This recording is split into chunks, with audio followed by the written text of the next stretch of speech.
Il est 7h10. Nous sommes dans un instant avec Nicolas Coccolo, pilote de ligne et formateur. Vous avez des questions à lui poser, n'hésitez pas. 3216 rmc.fr. La une de RMC, l'info dont vous parlez. RMC, il est 7h11. Oui.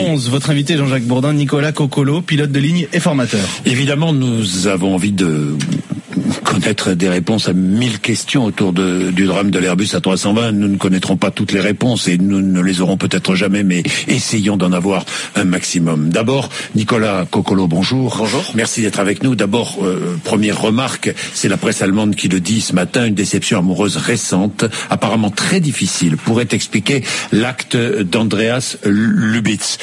Les contrôles psychologiques ont lieu tous les combien? Contrôle des pilotes, commandant de bord, copilote.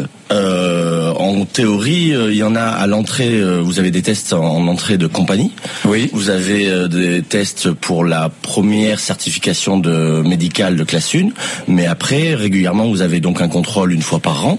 Mais c'est juste un entretien avec des médecins. C'est tout. Ça s'arrête là. C'est juste un entretien avec des médecins. Vous n'avez pas d'examen de psychiatrie. Non. D'examen spécifique de psychiatrie. Non.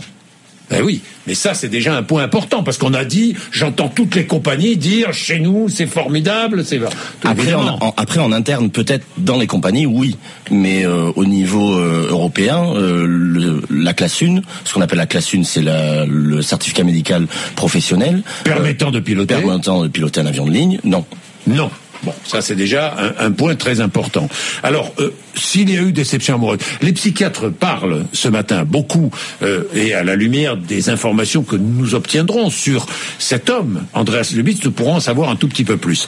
Je le disais tout à l'heure, aucun homme n'est sans histoire, aucun être humain n'est sans histoire. Il y a donc forcément une histoire derrière le geste d'Andreas Lubitz. Concernant son geste, justement, il est resté calme jusqu'au bout. Le commandant de bord n'a pas pu entrer dans le cockpit parce qu'il avait fermé la porte. Là, il n'y a aucun moyen d'ouvrir cette porte. On est bien d'accord? Pratiquement aucun moyen. Il a essayé avec la hache, justement. Ouais, c'est ce que dit la presse allemande. Oui, c'est ce que dit la presse allemande. Il y a une hache ou pas? Je croyais qu'il n'y avait pas de hache. Oui, il y a une hache dans l'avion. Mais pour combattre le feu au départ. Ah bon, il y a une hache dans l'avion maintenant. On apprend cela. Il y en a plusieurs. Il y en a plusieurs. Oui. On a caché tout ça pour des raisons de sécurité. Voilà. D'ailleurs, le tout sécuritaire.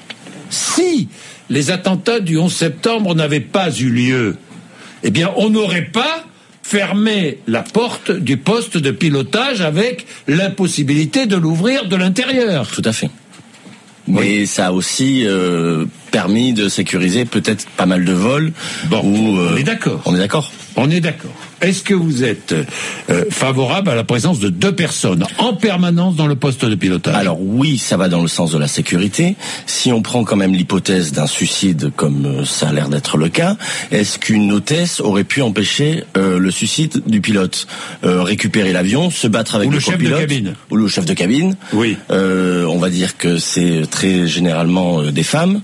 Est-ce qu'elle aurait pu se battre avec le copilote et récupérer l'avion? C'est ça ma question. Mais effectivement, dans le sens de la sécurité, c'est bien d'être 2 dans le cockpit, ça c'est sûr.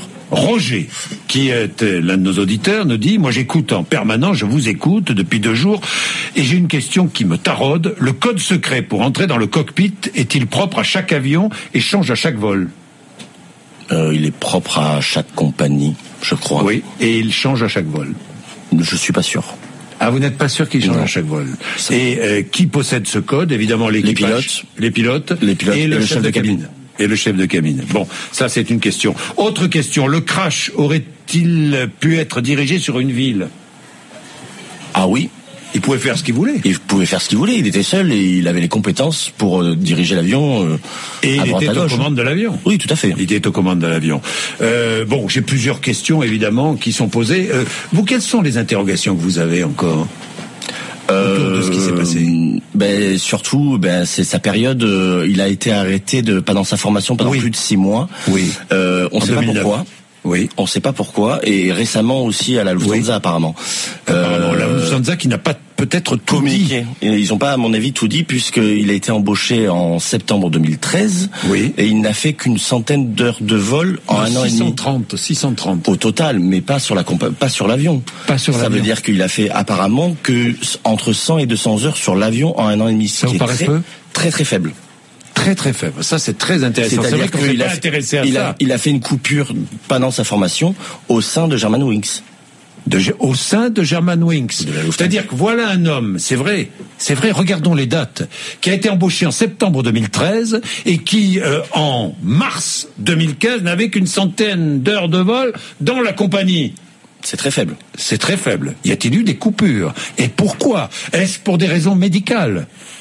Ce sont les questions auxquelles la compagnie Lufthansa doit répondre. Eh bien, merci d'être venu nous voir. Vous n'êtes pas venu pour rien. Merci, Nicolas Coccolo. Merci vraiment. Il est 7h17, comme quoi, quand on pose des questions à des hommes ou des femmes qui connaissent, eh bien, on apprend beaucoup de choses.